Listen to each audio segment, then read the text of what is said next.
Le damos la bienvenida a Clean and Healthy MX a la licenciada Fabiola Casas, presidenta de la Asociación de Profesionales en Esterilización, que nos hablará del impacto económico del control ambiental y la esterilización en la gestión hospitalaria.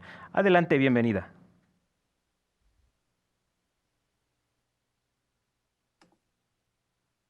Espero que me escuchen bien. Voy a tratar de explicar para toda la gente que esté conectada y que no conozca el concepto de esterilización y a qué nos estamos refiriendo cuando hablamos del control ambiental y del impacto de este proceso. Voy a tratar de ser muy explícita para que pues el impacto de la presentación pues sea lo que se está esperando.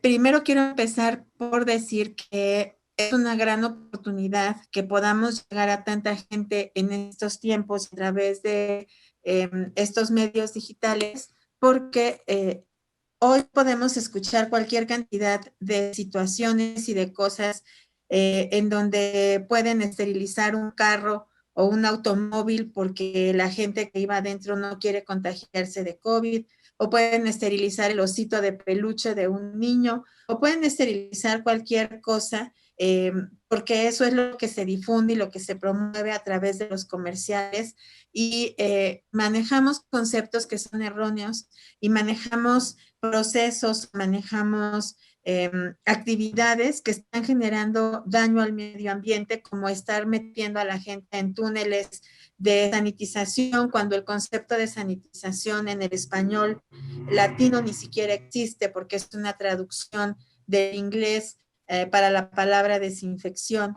Y entonces hoy en día estamos siendo sujetos de una comercialización inadecuada de diferentes productos, manejando conceptos que no son aplicables a las personas o a los automóviles, como el concepto de esterilización, y consumiendo además productos muy costosos que no nos están generando realmente un beneficio. Es importante hablar del impacto económico que tienen los procesos de esterilización y de control ambiental, que son los que nos van a ayudar realmente a prevenir infecciones y tener una gestión hospitalaria adecuada.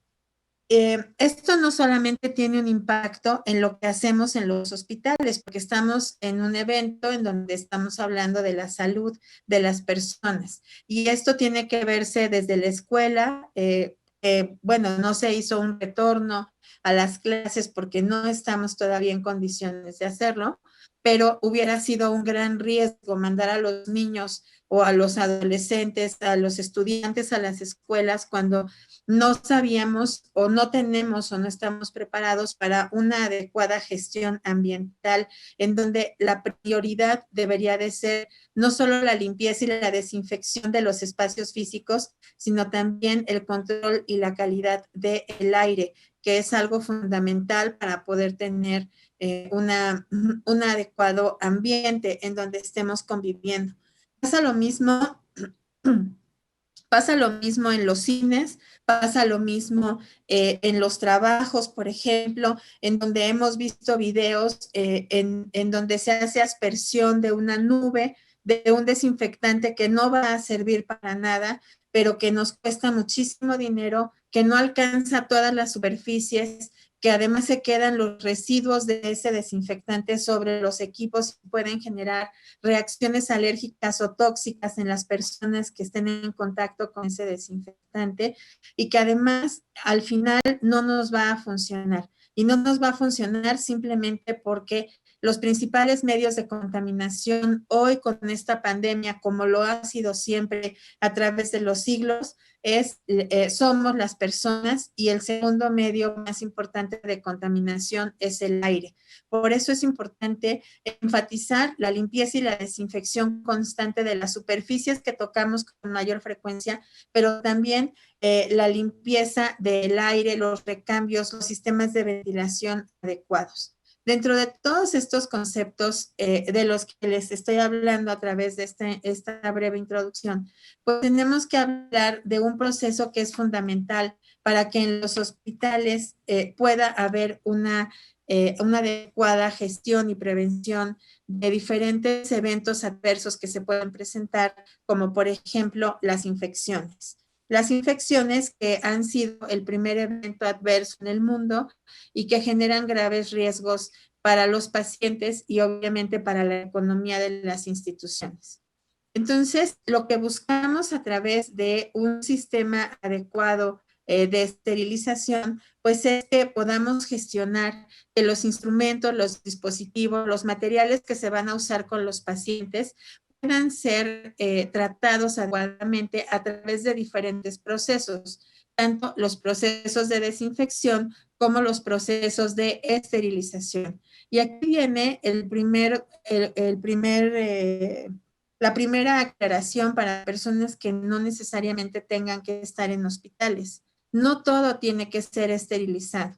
Durante todos los siglos que han pasado desde que el hombre ha estado en este planeta, hemos estado conviviendo con microorganismos, hemos convivido con virus, con bacterias, con esporas, con hongos, y no necesariamente han sido causantes de enfermedades, de infecciones o de muertes, como lo ha sido este COVID-19 en la pandemia o durante estos tiempos.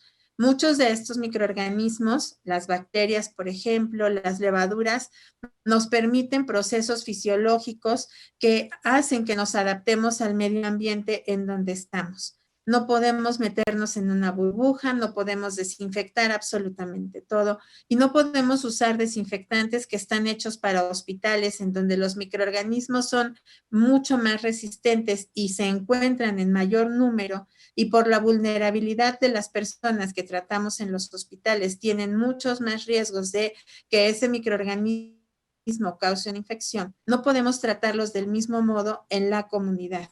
No podemos usar las mismas concentraciones de cloro en la casa que las que se usan en el hospital, ni tendríamos tampoco por qué utilizarlas, porque los microorganismos que están en la comunidad generalmente nos permiten convivir con el medio ambiente y generar anticuerpos para no tener mayor número de infecciones. Es lo que permite que los niños vayan adquiriendo una inmunidad y que cuando crezcan puedan ser resistentes a estos mismos microorganismos. En los hospitales es diferente. Por eso en los hospitales necesitamos servicios de esterilización que nos y de control ambiental que nos permitan tener procesos adecuados para el tratamiento de las superficies y el tratamiento de los instrumentos. Eso es lo que nosotros, como Colegio Mexicano de Profesionales en Esterilización y como miembros de la Federación Latinoamericana de Ciencias de la Esterilización Hospitalaria, pues trabajamos y estudiamos durante muchos años y tratamos de establecer como procesos seguros basados en reglamentaciones internacionales en los hospitales en nuestro país y en muchos otros países. ¿Cuál es el riesgo del paciente? Que las intervenciones médicas tienen muchos riesgos y tienen muchas exigencias de cumplimientos legales, porque cualquier dispositivo, desde un baumanómetro con el que nos toman la presión cuando llegamos a un hospital o un termómetro, pueden ser generadores de un riesgo. Por supuesto que cuando hablamos de un instrumento quirúrgico que se va a utilizar en el organismo de una persona, ya sea para una cirugía estética o para una cirugía que tenga o que se haga con fines curativos, pues tiene un riesgo todavía mayor. Por eso hay algunas cosas que se desinfectan, como el baumanómetro o el termómetro, y algunas cosas que requieren de esterilización, como el instrumental quirúrgico. Cuando hablamos de otros dispositivos que se fabrican en la industria para poder dar el tratamiento a esos pacientes, pues requerimos siempre que esos dispositivos vengan estériles cuando van a intervenir dentro del organismo de una persona y requieren además de ser mucho más seguros por el manejo que se ha hecho durante mucho tiempo y por la cantidad de manos por las que han pasado para poder ser utilizados en las personas. Podemos hablar de un marcapasos, podemos hablar de un catéter, podemos hablar de un lente intraocular o cualquier otro dispositivo que se esté utilizando en el paciente.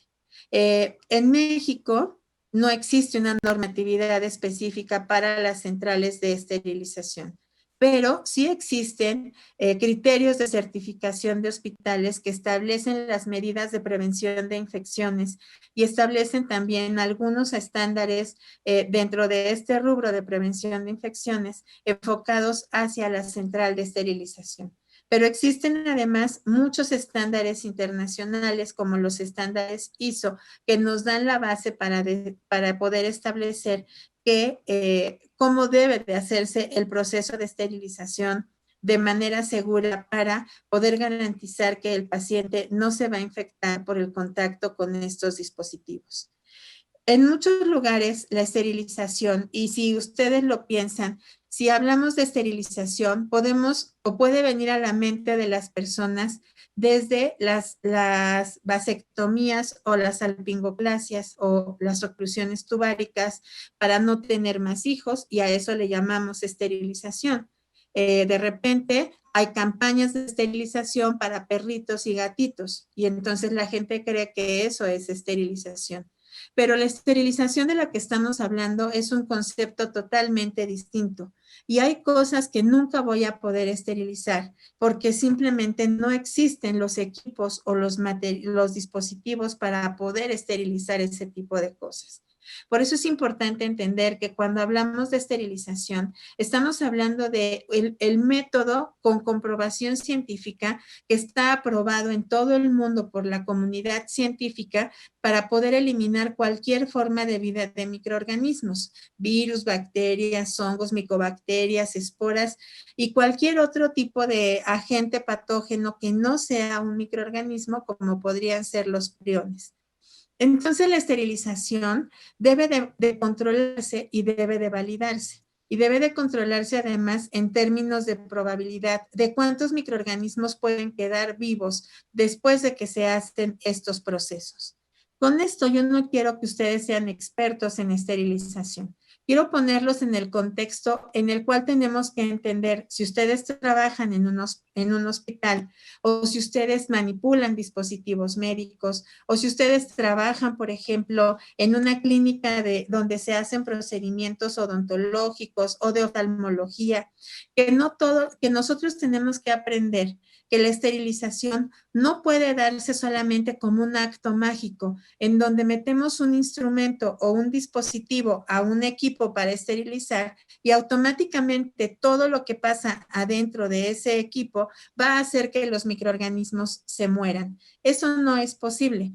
Necesitamos que ese proceso vaya pasando por una serie de pasos que nos permitan generar un procedimiento seguro. Es decir, antes de que nosotros esterilicemos, debemos de garantizar que el instrumento o el dispositivo ya se lavó, que no tiene ninguna cantidad de suciedad que pueda generar un riesgo para el proceso mismo, porque si algo está sucio, no puede estar estéril. Y es ahí a donde tenemos que empezar a comprender que no todo podemos esterilizarlo y que un auto, por ejemplo, pues nunca va a poder estar estéril porque un auto no tiene manera de garantizar su limpieza absoluta en todas las superficies. Entonces, este concepto de esterilidad terminal, además nos implica que el instrumento o lo que vamos a esterilizar, además de que esté limpio, pueda estar adentro de un empaque y haya pasado por un sistema de esterilización adecuado. Eh, podemos ver en diferentes instituciones, en diferentes hospitales, podemos ver equipos de esterilización que no funcionan, que no cumplen con las especificaciones determinadas para poder eliminar a los microorganismos.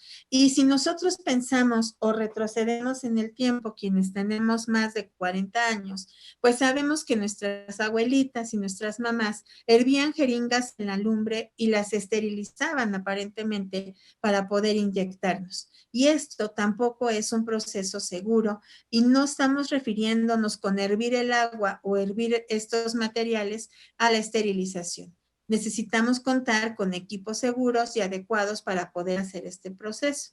pero además que esos materiales se encuentren adentro de un empaque que pueda garantizar que ese material va a permanecer estéril. Por eso es que tampoco podemos esterilizar, por ejemplo, un osito de peluche que después el niño va a traer jugando, porque en cuanto ese osito lo toque en las manos del niño, ya no va a estar estéril y no es un proceso necesario para ese material. ¿Qué es lo que voy a esterilizar? Lo que va a estar en contacto con un área estéril del organismo de una persona y que por esa razón tiene un riesgo mayor de generar una infección en esa persona y obviamente a causa de esa infección incluso generar la muerte. Entonces, cuando nosotros pensamos si lo que estamos utilizando es un producto estéril o no, tendríamos que analizar diferentes factores. Por ejemplo, si todos los procedimientos que se están haciendo en la institución donde trabajamos, un hospital, una clínica o un consultorio, se están utilizando con los instrumentos seguros. Es decir, si no estamos solamente remojando ese instrumento en un desinfectante que ni siquiera podría considerarse un desinfectante de alto nivel, y con esto estamos generando riesgos en el paciente. Desde que nosotros entramos a una institución de salud, y vuelvo a repetir y a insistir, un consultorio, una clínica o un hospital, desde ese momento empezamos a tener contacto con diferentes dispositivos y empezamos a generar un riesgo. Y entonces, todas las personas que trabajamos con esos productos podemos además generar un riesgo adicional de estarlos contaminando o con las manos o con la saliva o con el mismo medio ambiente en donde estamos trabajando. Y incluso los productos que vienen de la industria, pues también tendrían que ser evaluados y valorados en el tipo de empaques que tienen y desde dónde vienen. Por ejemplo, ahora que estamos importando tantos productos como cubrebocas o mascarillas faciales que vienen de otros países, pues muchas veces por todo el proceso por el que han pasado desde que se fabricaron hasta que llegaron a nuestras manos, los malos sistemas de almacenamiento en las aduanas o la mala calidad del producto y del empaque, pues el producto cuando se abre ya viene con hongos o ya viene dañado o ya viene sucio, porque el empaque que estamos utilizando o que se utilizó por el fabricante no era el adecuado. Así que es parte de lo que nosotros tenemos que evaluar, porque además todo esto tiene una implicación legal y jurídica para quienes estamos trabajando con los pacientes. Y en el caso de los equipos de protección personal, pues la responsabilidad implica el riesgo de la vida para no generar infecciones por COVID-19 en los pacientes, en las personas que están trabajando con estos equipos de protección. Entonces, si nosotros retomamos el concepto de esterilización, yo les dije que es importante hablar desde la limpieza de ese producto. La limpieza es fundamental porque la limpieza va a generar un riesgo el riesgo de que ese instrumento o ese dispositivo realmente no quede esterilizado a pesar de que haya pasado por un equipo de esterilización. ¿Por qué razón? Pues porque algo que está sucio nunca vamos a lograr que esté estéril. Si nosotros retomamos esto, pues pensemos, por ejemplo, en la casa de cada uno de nosotros, cuando alguien lava los trastes con los que comimos, y después de que lavaron los trastes, toman agua y el vaso que utilizaron sigue oliendo a suciedad, porque la limpieza no fue adecuada.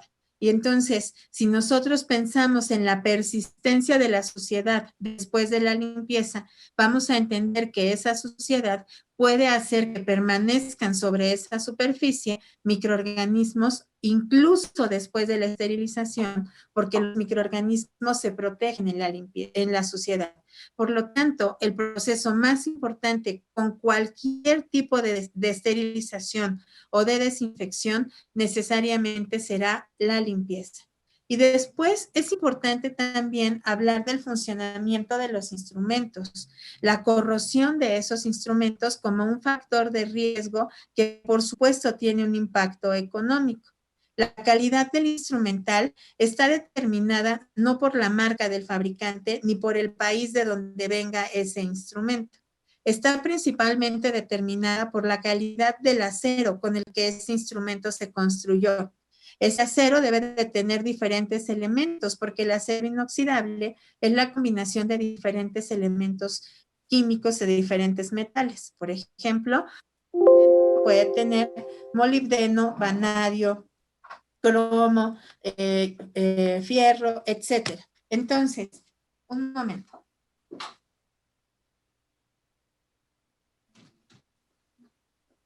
Entonces, ese instrumento puede empezar a generar corrosión cuando las aleaciones no son las adecuadas. Entonces, es importante que cuando se haga la adquisición de un instrumento quirúrgico, se pida dentro de los certificados de calidad que sea acero inoxidable grado quirúrgico con cierto grado de maleabilidad que le va a dar la combinación de cromo, molibdeno, vanadio y fierro, para que ese instrumento pueda durar un tiempo aproximado de 15 años sin dañarse, pero que también entendamos que los elementos que utilizamos dentro del proceso de esterilización de estos instrumentos puede generar ese daño.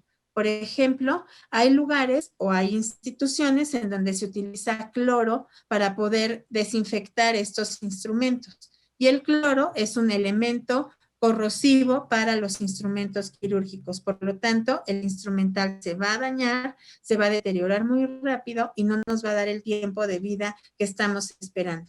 En general, un instrumento quirúrgico de buena calidad debería de tener un tiempo de vida de entre 15 y 20 años con un uso continuo, pero que dure ese tiempo dependerá de la calidad. Por eso tiene un impacto económico desde la compra de ese instrumental que puede ser no de la mejor calidad y después la generación de corrosión, de daños, de rupturas, de falta de filo, de mal funcionamiento y obviamente esto va a impactar en el costo de diferentes maneras que voy a explicar un poco más adelante. Después de que ese instrumental ha sido lavado y preparado adecuadamente, es importante, como ya mencioné, que se encuentre adentro de un material de empaque. Y ese material de empaque también debe de tener ciertas características para que tenga una calidad adecuada que evite que los microorganismos puedan penetrar dentro y contaminar nuevamente al instrumento. El empaque es muy importante y es fundamental para el mantenimiento de la esterilidad y la apropiada esterilización en el sentido de la penetración del agente esterilizante y el contacto con los materiales que vamos a esterilizar. Así que el empaque debería de ser siempre grado médico.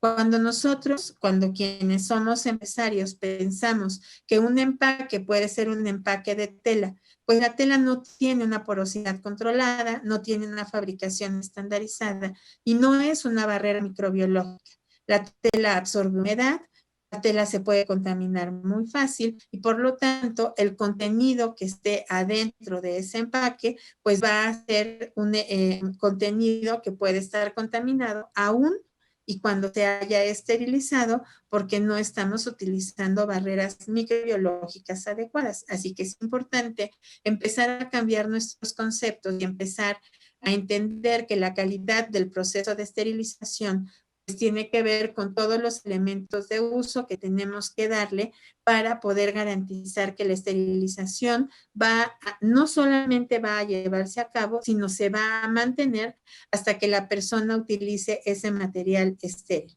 Y ya que tenemos un instrumento limpio, funcional y empaquetado, lo vamos a someter a un proceso de esterilización.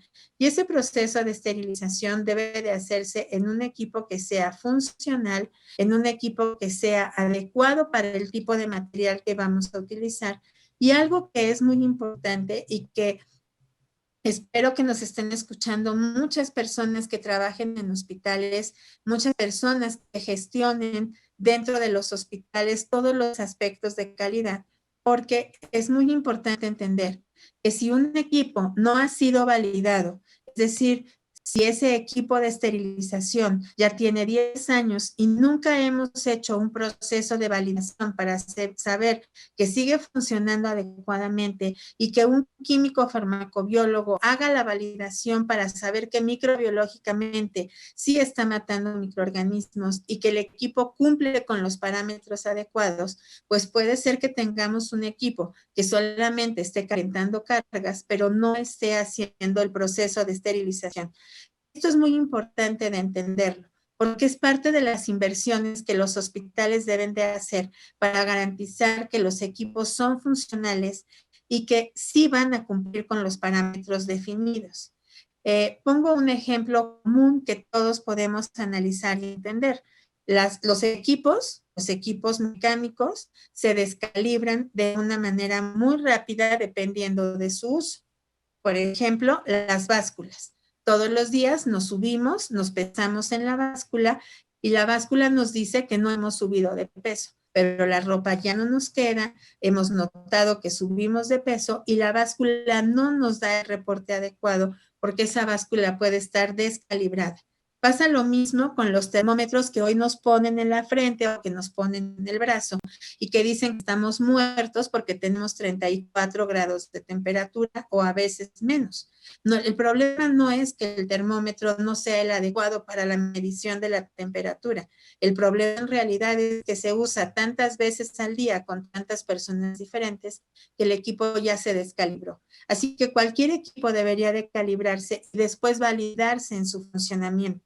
Cuando hablamos de un termómetro, bueno, a lo mejor el impacto no es tan grande. Cuando hablamos de un equipo de esterilización en donde esterilizo materiales para por lo menos 25 cirugías, 10 cirugías y muchos otros procedimientos clínicos, el impacto de ese mal proceso de esterilización va a ser muy grande en relación a la generación de riesgos para el paciente.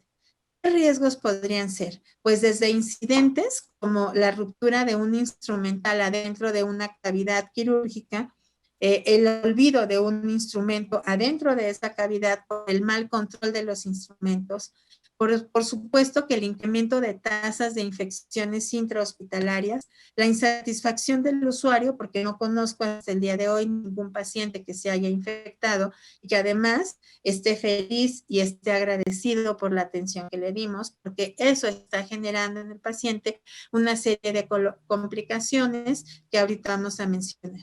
Por supuesto, no solo los pacientes están insatisfechos, sino también los médicos con los que trabajamos, las aseguradoras, etcétera. Y obviamente que esto incrementa también el número de quejas. Y si hablamos del impacto económico, pues todo esto se va a traducir en pérdidas monetarias para la institución. Y entonces tenemos, no solamente estamos hablando del daño al paciente o del daño, el daño social y en imagen pública hacia la institución, sino del impacto económico que esto tiene. ¿Por qué además hay un impacto económico? Porque si no hay instrumental estéril y en condiciones adecuadas y en el tiempo apropiado, también hay retraso en los procedimientos quirúrgicos y mientras más sea el tiempo quirúrgico que estamos utilizando, más se incrementan los costos de la cirugía. Entonces, hay retraso en los procesos y eso tiene un impacto económico. Hay estrés del equipo quirúrgico y hoy en día tenemos que cumplir en México con una norma oficial mexicana, la 035, que habla precisamente del estrés laboral y las estrategias que como instituciones tenemos que promover para disminuir ese riesgo de estrés laboral. Por supuesto que hay cirugías canceladas, por lo tanto hay incumplimiento de procesos.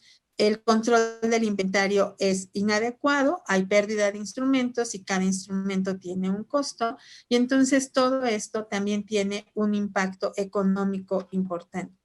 Entonces, cada una de las cosas que hacemos dentro del proceso de esterilización en la central de esterilización puede tener un impacto que genere riesgos para lo que nosotros estamos haciendo. Aquí hay un cálculo que es un cálculo que se hizo en México en relación a las tasas de infecciones asociadas a la atención a la salud, en donde se calcula que aproximadamente se están incrementando 3.5 millones de días cama por infecciones asociadas a la atención. Si nosotros calculamos un día cama por lo menos entre 7,000 y 10,000 pesos en una institución pública por una atención de 24 horas, pues entonces deberíamos de entender que cada vez que nosotros tenemos una infección, estamos incrementando también los costos que la institución tiene para la atención de esos pacientes infectados. Agregando a esto los costos quizás no contemplados de no hacer otros procedimientos, no admitir a otros pacientes porque esas camas están siendo ocupadas por pacientes que deberían de estar, que ya deberían de estar en su casa y que estamos teniendo en el hospital ocupando una cama que debería de ser para otro paciente. Entonces, es muy importante entender que en la gestión de los procesos de esterilización tenemos que analizar por qué hago este proceso, por qué tengo que esterilizar un dispositivo médico. Bueno, pues porque aquí hay un riesgo de impacto para la seguridad del paciente, hay un riesgo para la generación de infecciones, de olvidos de cuerpo extraño en cavidad, de adherencias, de mala cicatrización, etcétera. No solamente nos impacta la cantidad de microorganismos que se pueden quedar y generar una infección, también hay otros riesgos importantes como que se queden sobre los instrumentos endotoxinas que se pueden encontrar incluso en el agua, y por eso es importante también mencionar que la calidad del agua para los procesos que se hacen dentro del hospital es fundamental para no generar más riesgos. ¿Qué sucede con las endotoxinas? Las endotoxinas no son microorganismos, no se van a eliminar con la esterilización, pero sí son agentes que pueden generar otro tipo de riesgos, como por ejemplo citotoxicidad, embriotoxicidad, y por ejemplo en procedimientos de oftalmología, pues pueden generar síndrome de segmento tóxico de la cámara anterior del ojo, que hoy en día es uno de los eventos adversos en cirugías de oftalmología que se presentan con mayor frecuencia y que pueden generar en una cirugía de catarata la pérdida absoluta de la visión en ese paciente. Entonces es importante entender por qué esterilizo y no desinfecto, por qué es importante que la calidad del instrumental sea adecuada, que la calidad de cada insumo que nosotros vamos a utilizar como detergentes, desinfectantes, lubricantes, empaques, instrumentos quirúrgicos, etcétera, sea la adecuada. Porque es importante también que la calidad del aire dentro de la central de esterilización en cada una de las áreas donde estamos trabajando sea la adecuada, porque cada cosa que nosotros hacemos va a impactar. Como en este evento, estamos hablando también con personas que están en la industria de dispositivos médicos, pues la central de esterilización y el proceso de esterilización hemos sugerido que debería de estar alineado completamente con las buenas prácticas en manufactura de dispositivos médicos.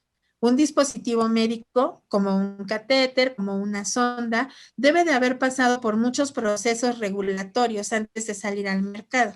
Desde los procesos regulatorios legales en donde tenemos que garantizar que se está cumpliendo con lo que las normas oficiales específicas para ese dispositivo indican, desde la materia prima, el tipo de fabricación, el tipo de trazabilidad, etcétera, hasta el manejo del producto una vez que sale a la venta. Todo eso está normado por buenas prácticas de manufactura y son prácticas que están descritas en la farmacopea mexicana de los Estados Unidos mexicanos y que están alineadas con la Organización Mundial de la Salud, la Comunidad Europea y por supuesto la FDA.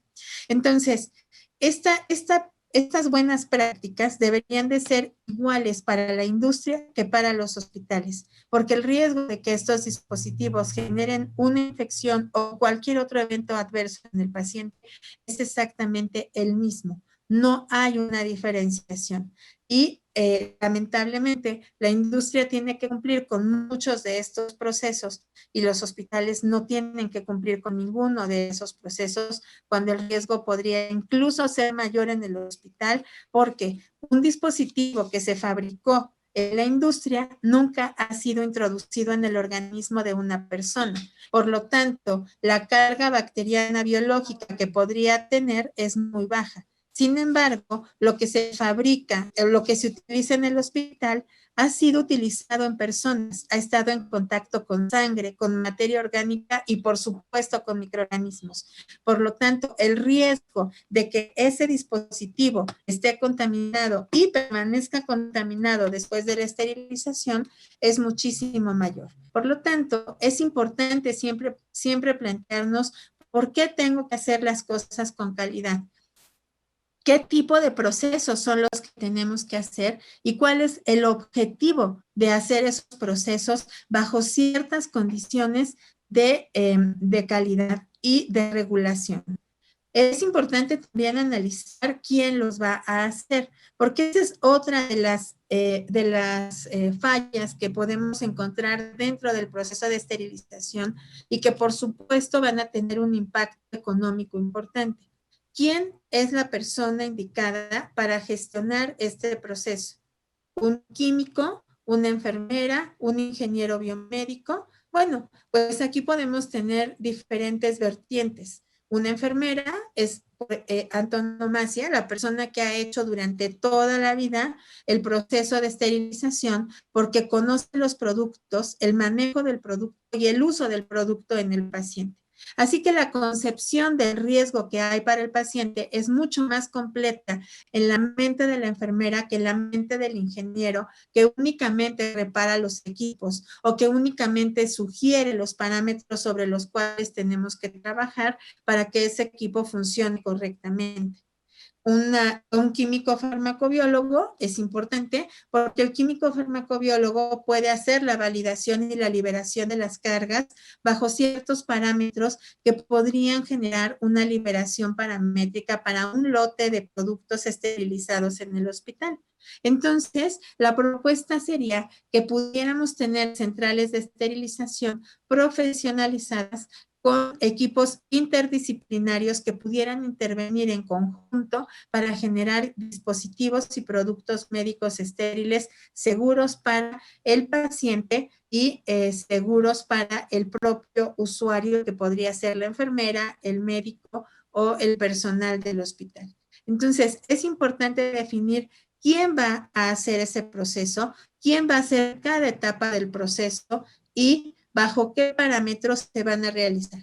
Ahora pensemos en el cómo se va a hacer este proceso. ¿Cómo voy a esterilizar? Si somos un hospital que hace cirugías de mínima invasión, requerimos de sistemas de esterilización de baja temperatura porque las cirugías se han diversificado y se han vuelto más complejas mientras menos invasivas son. Por lo tanto, una cirugía con menor cantidad de instrumentos y con menor cantidad de invasión hacia el paciente puede tener también más riesgo porque son instrumentos más complejos para lavar y más complejos para procesar. Por lo tanto, un hospital que hace este tipo de cirugías debería de tener equipos de esterilización de baja temperatura, como podría ser plasma de peróxido de hidrógeno, óxido de etileno o formaldehído, para poder esterilizar estos dispositivos y entregar al paciente un elemento con seguridad. Entonces, es importante definir cómo vamos a esterilizar, en qué tipo de equipos vamos a esterilizar, cómo vamos a empacar y con qué tipo de empaques vamos a empacar, cómo vamos a lavar y con qué tipo de detergentes y con qué calidad del agua vamos a esterilizar. Cada una de las fases del proceso de esterilización es fundamental que esté normada, escrita y validada en nuestra institución y que quienes somos usuarios del servicio, quienes quienes no gestionamos el servicio ni lo llevamos a cabo, pero sí usamos los productos que una central de esterilización nos proporciona, debemos de exigir hacia la institución. Es decir, si yo soy paciente, si yo soy aseguradora, si yo hago convenios, etcétera, yo debo de exigir que la calidad de los productos que me están entregando cumpla con ciertas características. Si yo soy un cirujano, debería de exigir que todos los instrumentos estuvieran esterilizados y en condiciones adecuadas de uso. Si yo soy un epidemiólogo, debería de exigir que la central de esterilización me pudiera dar los reportes en cantidad y en calidad suficientes para poder dar un seguimiento y garantizar que el proceso se está llevando a cabo en forma segura. Entonces es importante definir cómo vamos a hacer ese proceso y que eso esté escrito. ¿Quién lo va a hacer? Y que eso tenga además una descripción del puesto y del perfil de la persona que lo va a realizar y también la definición de cuáles son los grados de responsabilidad para quién tiene que gestionar que los productos estén estériles, para quien tiene que hacer el proceso y para quien va a colaborar con la reparación y la integración de los equipos que vamos a utilizar en una central de esterilización. Al final, ¿por qué tenemos que hacer todo esto de lo que les he estado hablando? Se dice que la central de esterilización es el corazón del hospital. Es algo que se ha dicho por mucho tiempo. ¿Por qué la central de esterilización es el corazón del hospital? Porque en un organismo vivo, como lo es un hospital, una institución de salud, como en un organismo vivo, como somos cualquiera de nosotros, pues el corazón es el órgano que define que ese organismo pueda realmente estar vivo. Nosotros, quienes tratamos con pacientes, definimos una muerte clínica cuando el corazón deja de funcionar.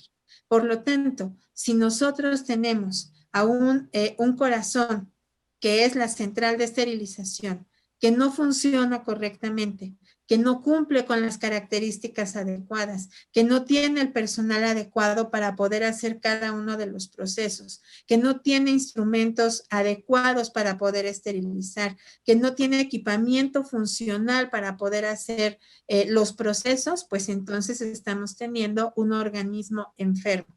Y un organismo enfermo siempre va a tener un impacto económico. No hay nada mejor que siempre conservar la salud y en este caso, haciendo la similitud, no hay nada mejor que tener una central de esterilización funcional en condiciones adecuadas para poder generar procesos seguros. Todos los que nos dedicamos a cualquier ámbito de la salud sabemos que nuestra prioridad es el paciente. Hoy en día, con esta pandemia, a pesar de todos los profesionales de la salud que han fallecido por causa del COVID, a pesar de las cargas de trabajo, a pesar de que ya tenemos 8 meses metidos en esta situación, pues seguimos siendo los trabajadores de la salud quienes le damos prioridad a los seres humanos, a la salud de nuestros pacientes, a pesar de muchas otras circunstancias. Así que Gracias a la licenciada Fabiola Casas. Se nos termina el tiempo, presidenta de la Asociación de Profesionales en Esterilización. Regresamos en punto de las 13 horas con las estrategias para el cuidado psicológico en tiempos de pandemia con Emanuel Álvarez del Castillo.